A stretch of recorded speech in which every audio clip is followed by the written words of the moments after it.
እንዳሉ 40 ቀን ቅዳሜ ዕለት ምንም አይሰሩም። አላህ ምን አደረገ? አሳ እንዳይመጣ 40 ቀን ከለከላቸው። ወደ ወንዙ ዳር አሳ እንዳይመጣ ከለከለ። ኢትስ ኖት ፌር። አሳ እንዳይመጣ ከለከለና ቅዳሜ ግን አሳው እንዲመጣ አደረገ። አርብ አጥምደው ቅዳሜ ለሚበሉት ነበር በፊት የሚያደርጉት። ከዛ አላህ ቅዳሜ እንዳሰሩ ምንም ሰርታችሁ አጥምዳችሁ መብላት አትችሉም ብሎ ከልክሏቸው አርብ ላይ አጥምዱ ሲሄዱ አሳ አጡ። ቅዳሜ ደግሞ አሳው ብዙ ሆኖ ወደ ዳር ይመጣል። ከዛ አርብ ነበረ አጥምደው ለቅዳሜ መብላት ያለባቸው። ከዛ አርብ አሳ ሲያጡ ቅዳሜ ዕለት አጠመዱ።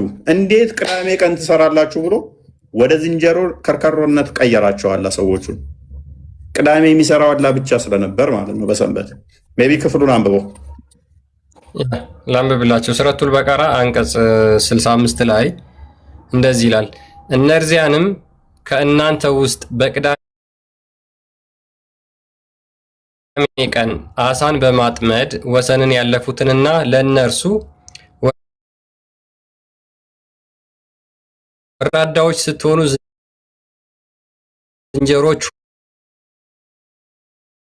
ሁኑ ያልናቸውን አንዱ ከአምላክ በቀር ሰንበትን ማንም አይሰራም አሉት። የሰንበት ጌታዋ እኔ ነኝ፣ አባቴ ይሰራል፣ እኔም እሰራለሁ፣ እኔና አብ አንድ ነን ስላለ ማለት ነው። ዮሐንስ ወንጌል ምዕራፍ 10 ቁጥር 30 ላይ ማለት ነው። ስለዚህ አብ ይሰራል፣ እርሱም ይሰራል ማለት ነው።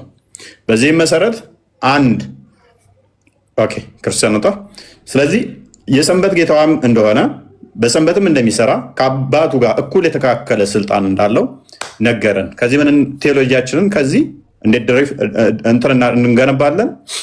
ለአብ ያለው ሁሉ ለወልድ እንዳለው፣ ለወልድ ያለው ሁሉ ለአብ እንዳለው፣ እርሱ አምላክ እንደሆነ በስጋ እንደተገለጠ እና እሺ ቴንክ በጣም እና ደግሞ ሌላው ጥያቄ ኢየሱስ አምላክ ከሆነ ለምንድን ነው ብዙ ቦታ አባቴ የሚለው? ለምን እናቴ አላለም ነው? አባት ለምን አባት ብሎ ይላል? ምክንያቱም ምን አለ መሰለሽ ክርስቶስ እኔ በአባቴ ስም መጥቻለሁ አለ፣ አልተቀበላችሁኝም። ሌላው ግን በራሱ ስም ይመጣል ትቀበሉታላችሁ አለ።